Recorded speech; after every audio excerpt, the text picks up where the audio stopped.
നമസ്കാരം, ഇൻസൈഡിലേക്ക് സ്വാഗതം. ഇറാനുള്ളിൽ തന്നെ രഹസ്യമായി ഒരു സൈന്യത്തെ ഒളിപ്പിച്ചിരിക്കുകയാണ് ഇസ്രയേൽ. ഏതു മുക്കിലും മൂലയിലും ഒളിഞ്ഞെത്തുന്ന ചാരക്കണ്ണുകൾ.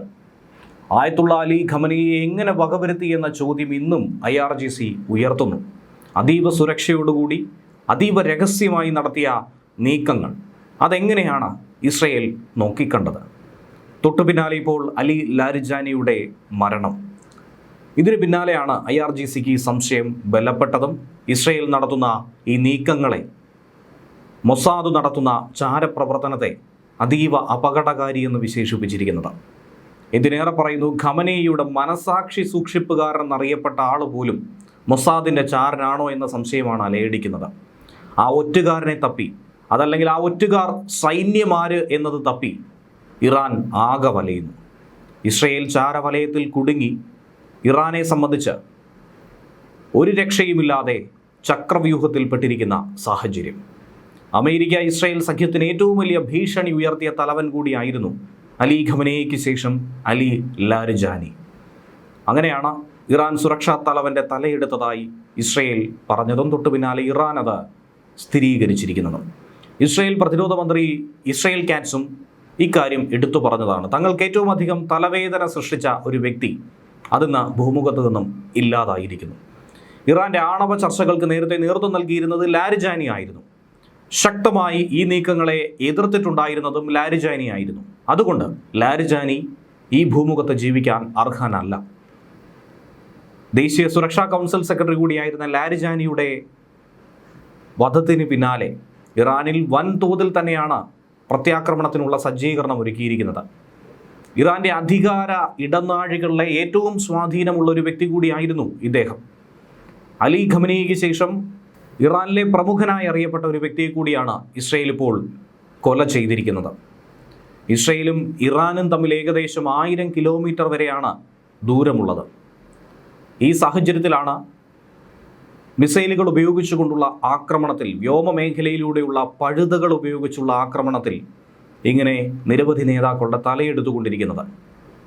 ഇരു രാജ്യങ്ങളും തമ്മിൽ അതിർത്തികളില്ല, പക്ഷേ വമ്പൻ ചാര ശൃംഖലയാണ് ഇതിനുള്ളിൽ അവർ നടത്തുന്നത്. ഇറാനുള്ളിൽ തന്നെ ഒരു വലിയ സൈന്യത്തെ ഇസ്രയേൽ പണ്ടേ ഒരുക്കി നിർത്തിയിരിക്കുന്നു എന്നുള്ളത് പരസ്യമായ രഹസ്യം തന്നെയാണ്. കാരണം നമുക്കറിയാം, പേജർ ആക്രമണങ്ങൾ മുൻപ് 2 വർഷങ്ങൾക്ക് മുൻപ് സംഭവിച്ചത്.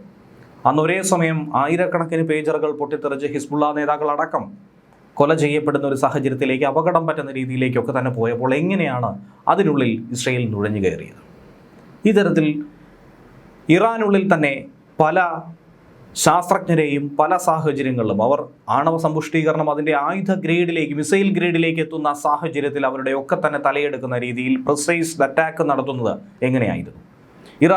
ഇറാനുള്ളിൽ ഓരോ നേതാക്കളെയും എങ്ങനെ വകവരുത്തുന്നു?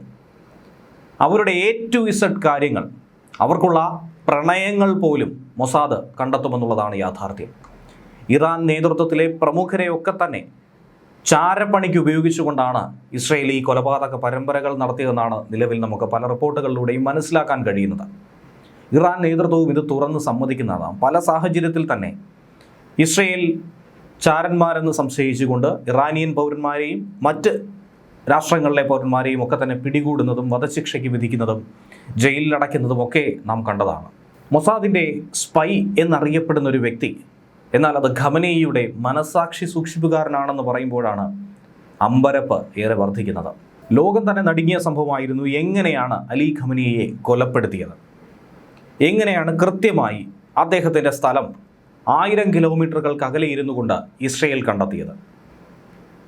ഇത്ര കൃത്യമായി വിവരങ്ങൾ ശേഖരിക്കാൻ എങ്ങനെ കഴിഞ്ഞു? ഒട്ടും തന്നെ പിഴയ്ക്കാതെ കൃത്യം തലയെടുത്തത് എങ്ങനെ? പതിറ്റാണ്ടുകൾ നീർന്ന ചാരപ്പണിയായിരുന്നു, രഹസ്യാന്വേഷണ പ്രവർത്തനമായിരുന്നു ഇസ്രയേൽ നടത്തിയതെന്നുള്ളത് വ്യക്തമാണ്. ഏറെ നാളുകൾക്ക് മുന്നേ ഖമനേയിയുടെ തല നോട്ടമിട്ടതായിരുന്നു. ആധുനികമായ സാങ്കേതികവിദ്യയുടെ സഹായത്തോടു കൂടി തന്നെ ഇസ്രയേൽ ഈ നേട്ടം കൈവരിച്ചു. ഹാക്കിംഗ് സാധ്യതകളൊക്കെ തന്നെ പരിപൂർണമായി പ്രയോജനപ്പെടുത്തി. നമുക്കറിയാം, ട്രാഫിക് ക്യാമറകൾ പോലും ഇസ്രയേൽ നിരീക്ഷണത്തിലായിരുന്നു. ഖമനേയിയുടെ വകവരുത്തലിൽ ഏറ്റവും പ്രധാന പങ്ക് വഹിച്ചത് അമേരിക്കയുടെ മൊസാദിനേക്കാൾ അമേരിക്കയുടെ ചാരസംഘടനയായിട്ടുള്ള CIA ആണെന്നുള്ള റിപ്പോർട്ട് പിന്നീട് പുറത്തു വന്നിരുന്നു.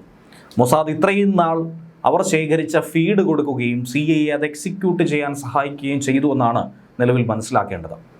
CIA ഏറെ മാസങ്ങളായി ഖമനയുടെ നീക്കങ്ങളെ കൃത്യമായി ട്രാക്ക് ചെയ്യുന്നുണ്ടായിരുന്നു. ടെഹ്റാനിലെ സുരക്ഷിത കേന്ദ്രത്തിൽ ഇറാനിലെ ഉന്നത സൈനിക ഉദ്യോഗസ്ഥരുമായി ഖമനേയി നിരന്തരം കൂടിക്കാഴ്ച നടത്തുന്ന വിവരം CIA ഇസ്രയേലിന് കൈമാറി. ടെഹ്റാനിലെ ട്രാഫിക് ക്യാമറകൾ നേരത്തെ തന്നെ വർഷങ്ങൾക്ക് മുന്നേ തന്നെ ഹാക്ക് ചെയ്ത വിവരങ്ങൾ ശേഖരിച്ചിരുന്നു. ദിവസേനയുള്ള യാത്രകൾ, ആരെയൊക്കെ കാണുന്നു, ആരൊക്കെ പോകുന്നു, ഇങ്ങനെയുള്ള സകലമാന വിവരങ്ങളും കണ്ടെത്തിയിരുന്നു. ഖമനയുടെ സുരക്ഷാ ഉദ്യോഗസ്ഥരുടെ വാഹനങ്ങൾ പോലും ഇവിടെ പാർക്ക് ചെയ്യുന്നുവെന്നും അവർ എന്തൊക്കെയാണ് ഓരോ ദിവസവും അവരുടെ ഡ്യൂട്ടി പ്രോട്ടോകോൾ എന്നതടക്കം ഇസ്രയേൽ നിരീക്ഷിച്ചു കഴിഞ്ഞു. വാഹന ഗതാഗത നീക്കങ്ങൾ കണ്ടെത്തി തത്സമയം മനസ്സിലാക്കി ഖമനേയി എങ്ങനെ സഞ്ചരിക്കണമെന്ന് പോലും ഒരു ഘട്ടത്തിൽ ഇസ്രയേൽ തന്നെ തീരുമാനിക്കുന്ന രീതിയിലായി. മൊബൈൽ ഫോൺ ശൃംഖലകളിലൂടെയൊക്കെ തന്നെ നുഴഞ്ഞു കയറി ഉന്നത ഉദ്യോഗസ്ഥർ നടത്തുന്ന സംഭാഷണങ്ങളെ ചോർത്തിയെടുത്തു. വൻതോതിലുള്ള ഡേറ്റ വിശകലനം ചെയ്ത് കൃത്യമായ സ്ഥാനം കണ്ടെത്താൻ ആർട്ടിഫിഷ്യൽ ഇൻ്റലിജൻസിൻ്റെ സഹായത്തോടുകൂടി അവർ പദ്ധതി ആവിഷ്കരിച്ചു.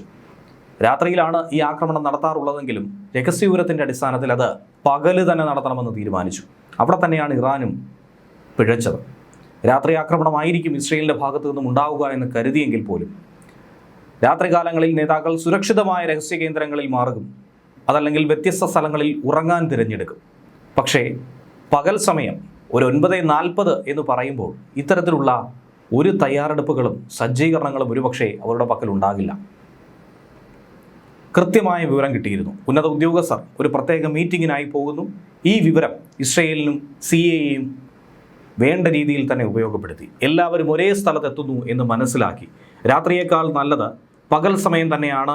ഡ്രോണുകൾക്കും സാറ്റലൈറ്റുകൾക്കും ലക്ഷ്യസ്ഥാനം കൂടുതൽ വ്യക്തമായി നിരീക്ഷിക്കാൻ ഈ ഘട്ടത്തിൽ കഴിയുമെന്നുള്ളത് മനസ്സിലാക്കി ഖമനയുടെ സുരക്ഷാ വാഹനങ്ങൾ എവിടെ പാർക്ക് ചെയ്തുവെന്ന് നിരീക്ഷിച്ച് അദ്ദേഹം കെട്ടിടത്തിനുള്ളിലാണോ അല്ലയോ എന്നുള്ളത് വ്യക്തത വരുത്തിയാണ് മിസൈലുകൾ തൊടുത്തുവിട്ടത്. രാത്രി നടത്തുന്ന വ്യോമാക്രമണം അങ്ങനെ പകൽ നടത്താനായി തീരുമാനിച്ചു. എന്തുകൊണ്ട് പകൽ ഇത്രയും ഭീകരമായ ഒരു ആക്രമണം നടത്തിയെന്ന് ചോദിച്ചാൽ അപ്രതീക്ഷിതമായ ഒരു നീക്കം തന്നെയായിരുന്നു. ഇറാനെ ഞെട്ടിക്കലായിരുന്നു ലക്ഷ്യം. പ്രതിരോധ സംവിധാനങ്ങളെ പോലും കബളിപ്പിച്ചുകൊണ്ടായിരുന്നു ഈ ആക്രമണം നടത്തിയത്. മൊസാദിൻ്റെ ചോർത്തൽ അതുതന്നെയായിരുന്നു ഇതിൽ നിർണായകമായി മാറിയത്. ആ ആക്രമണത്തിൽ തന്നെ ആയിരിക്കണം മുസ്തഫ ഖമനേയും രക്ഷപ്പെട്ടത്. അദ്ദേഹത്തിൻ്റെ കാലടക്കം അറ്റുപോയി എന്ന രീതിയിലുള്ള വാർത്തകൾ പുറത്തു വന്നിരുന്നു. ഇതുകൂടാതെ തന്നെ ഖമനയുടെ ഏറ്റവും അടുത്ത സൗഹൃദ വലയങ്ങളിൽ പോലും ഇസ്രയേൽ ചാരന്മാരുണ്ടായിരുന്നു എന്നുള്ളതാണ് ഞെട്ടിക്കുന്ന മറ്റൊരു വിവരം. കൃത്യമായ വിവരം ഖമനയുടെ ഏറ്റവും അടുപ്പക്കാരനായിട്ടുള്ളൊരു മിലിറ്ററി കമാൻഡർ തന്നെ പുറത്തുവിട്ടുവെന്നാണ് ടൈംസ് ഓഫ് ഇസ്രയേൽ പറയുന്നത്. ഖുദ്സ് ഫോഴ്സ് തലവനായിട്ടുള്ള ഇസ്മായിൽ ഖാനിയെ ഇറാൻ തടങ്കലിലാക്കിയതായും ചില വാർത്തകൾ പുറത്തു വന്നിരുന്നു. ഈ സംഭവത്തിന് പിന്നാലെ ഇറാനുള്ളിൽ തന്നെ അങ്ങനെ ഒരു രഹസ്യ സൈന്യത്തെ ഇസ്രയേൽ ചിട്ടപ്പെടുത്തിയിരിക്കുന്നു. മൊസാദിൻ്റെ അതിശക്തമായ ചാര ശൃംഖലയെക്കുറിച്ചുള്ള വിവരങ്ങളാണ് ഇപ്പോൾ പുറത്തു വരുന്നത്. പതിറ്റാണ്ടുകളായി ഇറാനിൽ തമ്പടിച്ചിട്ടുള്ള ഇസ്രയേലിൻ്റെ രഹസ്യ സൈന്യം സൈനിക കേന്ദ്രങ്ങളിലും ആണവ പദ്ധതികളിലും ഒക്കെ തന്നെ നുഴഞ്ഞു കയറാൻ അവർക്ക് കഴിഞ്ഞിട്ടുണ്ട്. ഇറാന് തന്നെ അത് തുറന്ന് സമ്മതിക്കേണ്ടി വരുന്നു. ഇസ്രയേൽ നേരിട്ട് അയക്കുന്ന ഉദ്യോഗസ്ഥരെക്കാൾ ഉപരിയായി ഇറാനിലെ പ്രാദേശിക പൗരന്മാരെ, പ്രാദേശിക നേതാക്കളെ, ഉദ്യോഗസ്ഥരെ ഒക്കെ തന്നെ മൊസാദ് ഈ വിവര ശേഖരണത്തിന് വേണ്ടി ഉപയോഗിക്കാറുണ്ട്. ഭരണകൂടത്തോട് എതിർപ്പുള്ള നിരവധി ആളുകളുണ്ട്. പ്രത്യേകിച്ച് ഇറാനിലെ കുർദുകൾ, ബലൂച്ചികൾ, അതുകൂടാതെ മറ്റ് ന്യൂനപക്ഷങ്ങൾ. ഇവരെയൊക്കെ തന്നെ കൃത്യമായി മൊസാദ് കണ്ടെത്തി റിക്രൂട്ട് ചെയ്യുന്നു. വിമത ഗ്രൂപ്പുകളെ അവിടെ സൃഷ്ടിക്കുന്നു.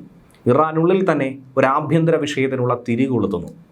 സുരക്ഷാ ഏജൻസികൾക്കുള്ളിൽ പോലും ചാരന്മാരെ മൊസാദ് അങ്ങനെ മുന്നോട്ട് കൊണ്ടുപോകുന്നു.